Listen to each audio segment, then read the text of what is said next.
And so with that, I'll open it up to Blair. Thank you so much for being here. No, thank you so much, Dr. Hood. Thank you. Good morning, everyone. Thank you so much for being able to come out here today and talk with you guys. Today, I'm going to talk about how movement, novelty, and engagement can help support our brain health. So we'll go ahead and jump in and get started. So why stimulation matters biologically. So neural circuits are shaped and maintained through activity-dependent plasticity. And that meaningful activity supports adaptive brain networks through trophic signaling. So what does that mean? So that means engagement helps signal which networks remain useful and should be preserved. All in all, our brain maintains what it uses. Right? We hear that all the time. So the adult and aging brain retains that capacity for structural and functional adaptation, although plasticity becomes more constrained as we do age. And repetition alone is not enough. That attention, salience, and behavioral relevance help determine whether an experience drives plastic change. And this is why meaningful, goal-directed stimulation is more powerful than passive exposure or just continuous rote repetition. So it's not overstimulation or exhaustion, it's not passive consumption without engagement, and it's not maximal difficulty for its own sake. It is not a substitute for sleep or recovery either.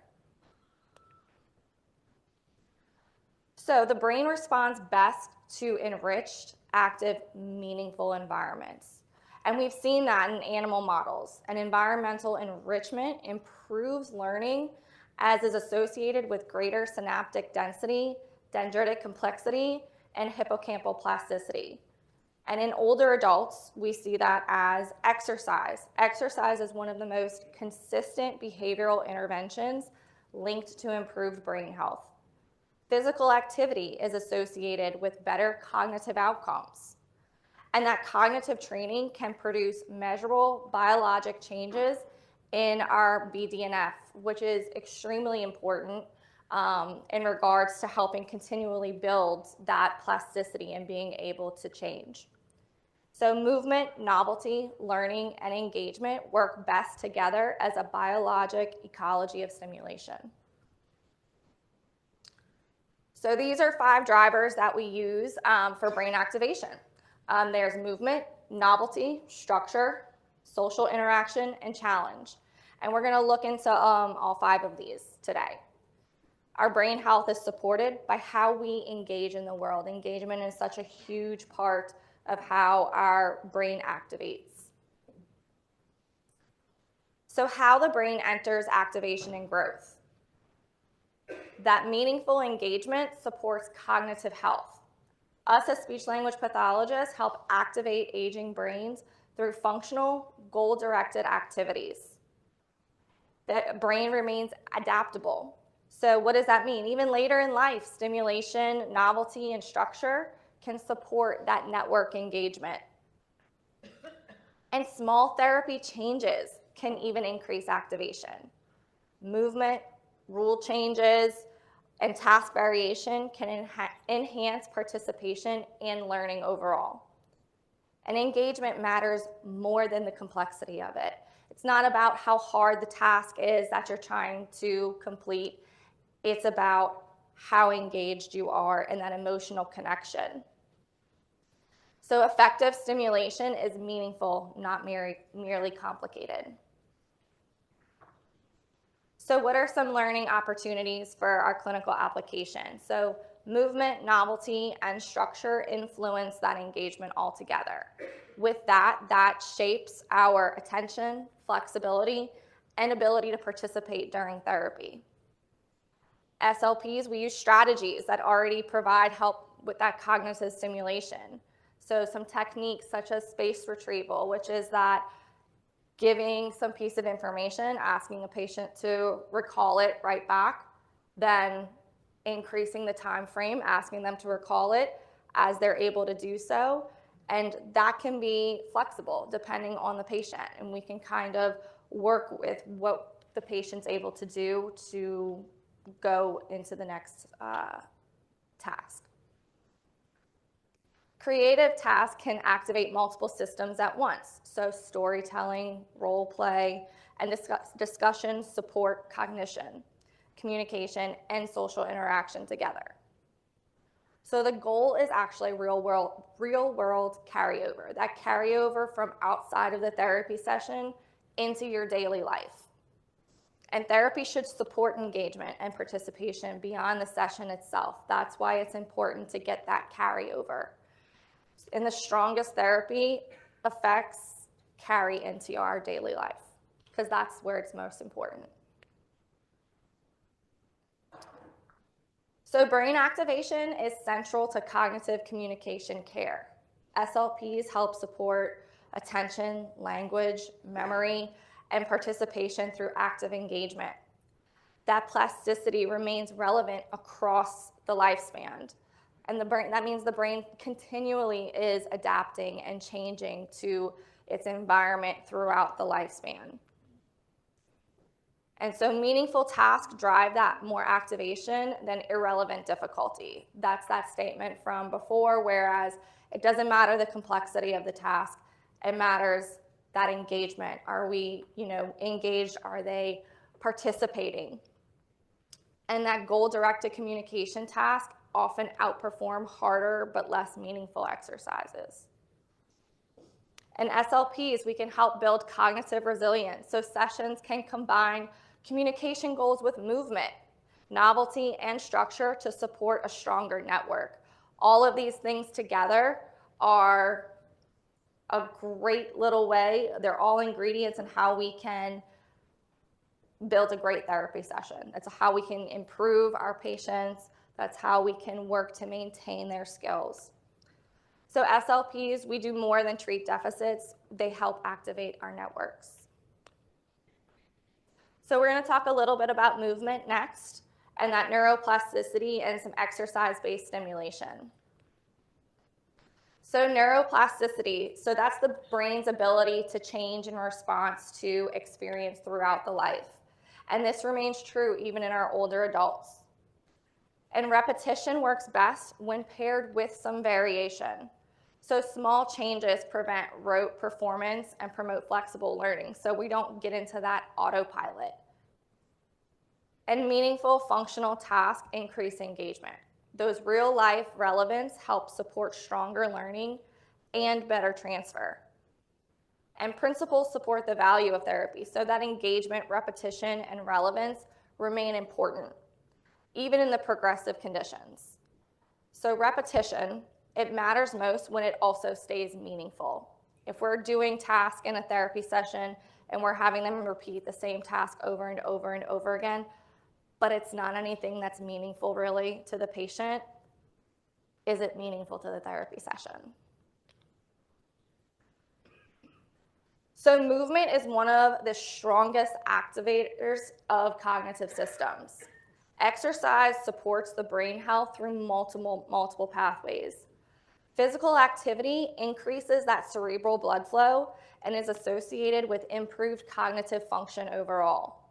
And movement can amplify cognitive activation. Combining motor and cognitive tasks may increase that engagement and learning for the patient. Even light movement can matter. Not asking anybody to go out and run, jog, or run a marathon, anything like that. It can be just small movements. Those small movements make a big difference. So it could be standing, stepping, or rhythmic tapping that can improve that arousal and attention for an individual. And movement can be integrated into our communication goals. And this supports a more holistic and functionally meaningful therapy approach. So how can we put movement in our everyday speech therapy sessions?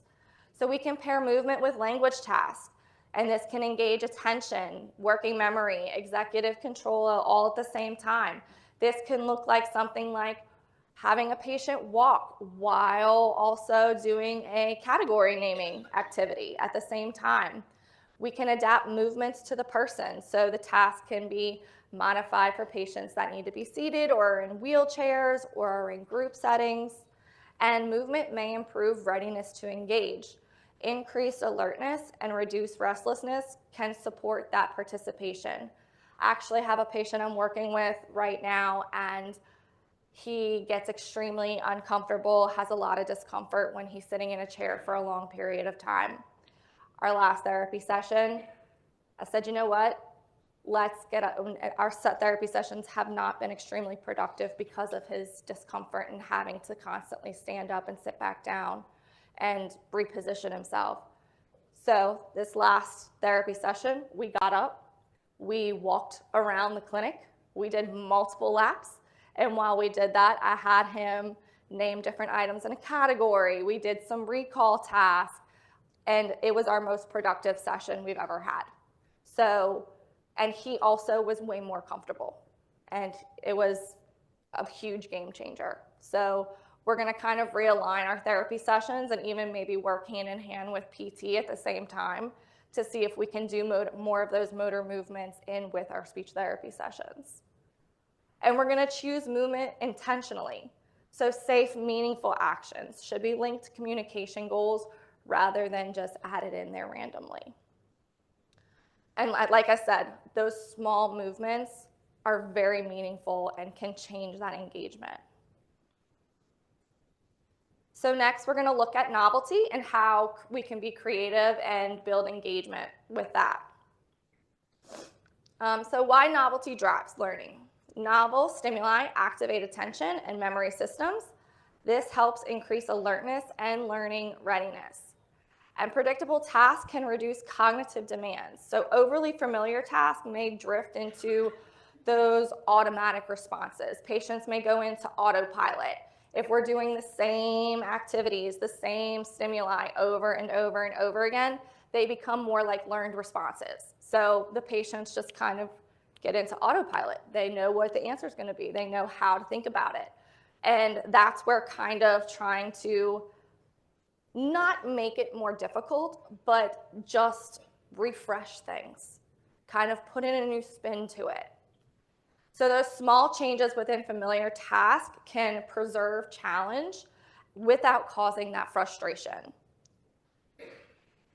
So relevant variation can also improve engagement and sustain that effort in therapy. And it's important to note that novelty, it just interrupts that autopilot.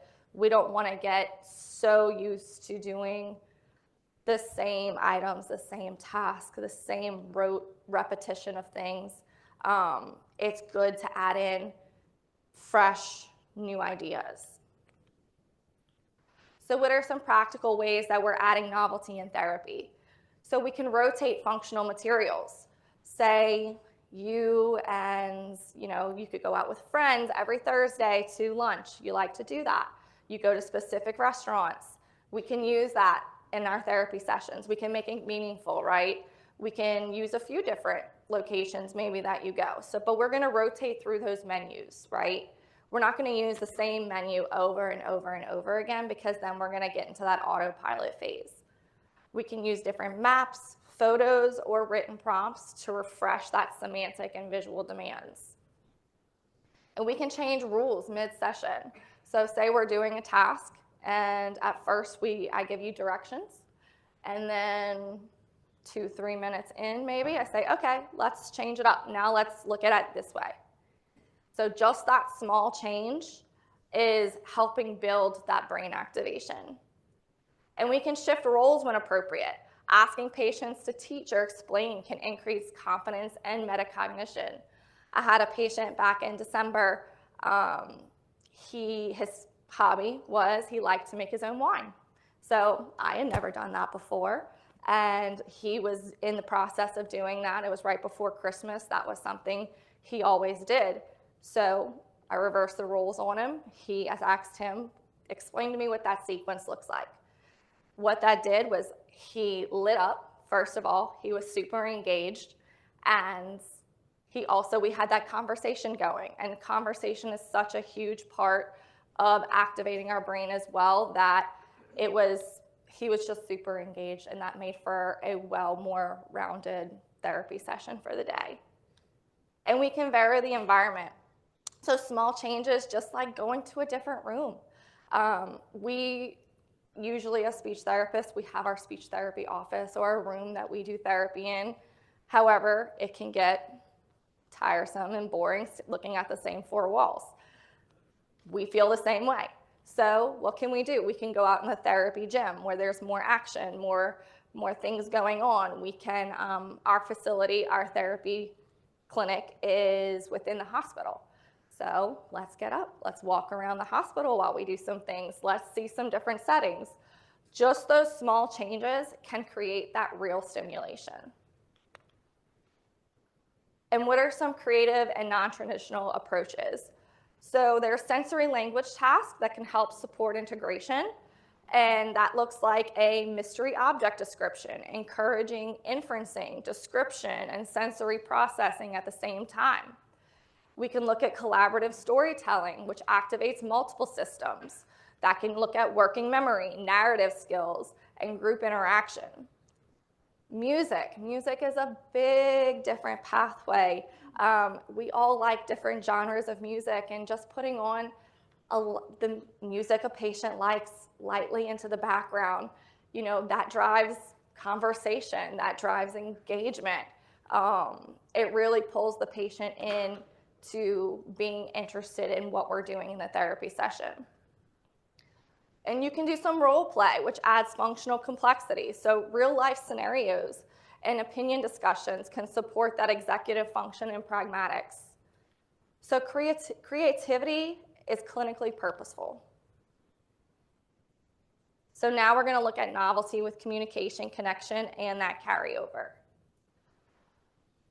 So what is structure? So structure is also important. I know we talked about kind of the novelty aspect coming in and wanting to refresh and keep things going, but structure supports that predictability as well. It can reduce anxiety with guide goal-directed effort. Structure should also remain flexible though. So pacing and task demands can be adjusted to match performance. And structured tasks can mirror real life. It can be familiar routines that they do on a daily basis. It can improve carryover and functional independence as well. And success within structure builds that confidence. So if we're doing those structured tasks and a patient's doing well, they're feeling that confidence, right? They're in, they're engaged, they're ready for the next thing. And this can increase that willingness to engage and persist, to keep going. So structure also supports challenge without the chaos. And what are some high impact structured speech language pathology tasks that we can do? So we can do planning daily routines. So what does that help support? That helps supports sequencing, time management, executive functioning, and functional context. You wake up and you do the same steps every day when you wake up. Well, let's talk about what those steps are. Let's sequence that out. What about some functional problem solving? So tasks such as managing schedule changes, promote adaptability, and also real life thinking. And sequencing some real life activities. So meal preparation or medication management or routines. That helps support memory and organization. A lot of times in our speech language pathology sessions, we may do a lot of that medication management. Let's bring in the medications that you normally take. Let's get a pill box out. Let's see you try to do that yourself. Let's see you try to organize that. And if that's difficult, let's be flexible. Let's take it a step down. Let's see what we can do to give that success feeling to help persist on. And some spaced retrieval and memory aids. So these strategies can improve recall and support generalization in daily life. Next, we're going to look at social engagement as cognitive therapy. So conversation activates multiple brain systems all at once. Think about all the things you have to do when you're just having a conversation with someone. You're having to formulate what you want to say in your head. You're having to formulate the sentences that you're going to want to say very quickly. You're going to have to process what the person you're talking to is saying. So there are many different components and areas that are going on all at the same time when we're having a conversation. And that helps also engage memory, attention, language, and emotional processing. So let's talk a little bit about social isolation. So social isolation is seen to cause a faster decline. So when we try to kind of set ourselves back, say, oh, I don't want to go do that. I don't want to be a bother. I'm just going to stay home. That social interaction gets cut off. So we see that faster decline in many older adults, where I always tell my patients, I'm like, I don't want you to stop doing those things. I know it seems hard and it seems stressful. I want you to still get out there. I want you to still go to lunch with your friends every Thursday. I want you to do that interaction. So what are some therapeutic interaction? Therapeutic reaction in itself is a form of stimulation. So group therapy and conversation-based tasks provide meaningful cognitive and emotional engagement. So that conversation, it's one of the brain's most complex exercises. Like I said, how many different things are we doing at the same time when we're having a conversation? There are so many different things that we don't even realize are happening at the same time.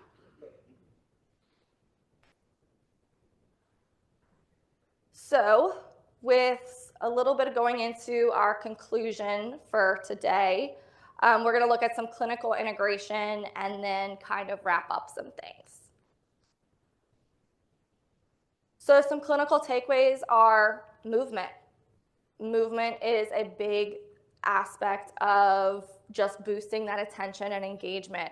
Add movement where appropriate. And like we said, it doesn't have to be those big movements. We're not running a marathon. I'm not asking you to go out and do a jog. Just standing to sitting, some light upper body movements. All of that, those small movements make a big difference. Introduce novelty intentionally. So a small new element can help reduce that routine-driven disengagement. Like I said, it helps do a little refresh. And building challenge into functional communication.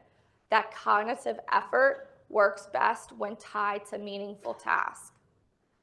And measure engagement, not accuracy alone. Like I said, the accuracy of it, the complexity of it, that's not the forefront focus. It's about that engagement. It's about that that participation. And the strategy used often reflects progress more fully than the correct answers.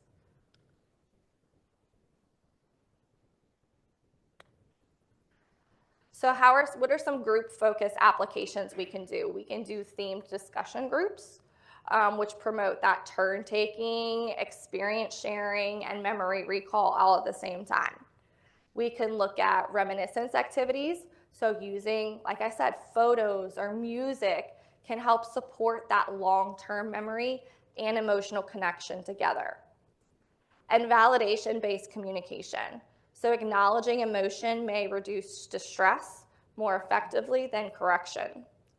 And peer modeling and that social reinforcement. Group settings can sustain participation and encourage engagement. And group interaction, it can sustain activation through connection as well. So where can activation be added more intentionally? So consider that movement, novelty, structure, and social interaction in everyday practice. Those small changes have those meaningful effects, like we said multiple times. That brain activation strategies often fit within existing therapy routines. And the brain thrives when it stays engaged with the world. That's why I really try to, promote to my patients, stay going out there. Go to your bingo that night. Go to all the things that you still used to do. Don't try to cut yourself off from those. That's your outlet. That's your way to get out there. Build those conversations. Keep that brain activating. It's super, super important. And SLPs can help support brain health. This perspective strengthens clinical purpose, advocacy, and interdisciplinary value. And here's a list of some references I have. And I just want to say thank you all so very much. Thank you for letting me come out today. Thank you, Blair.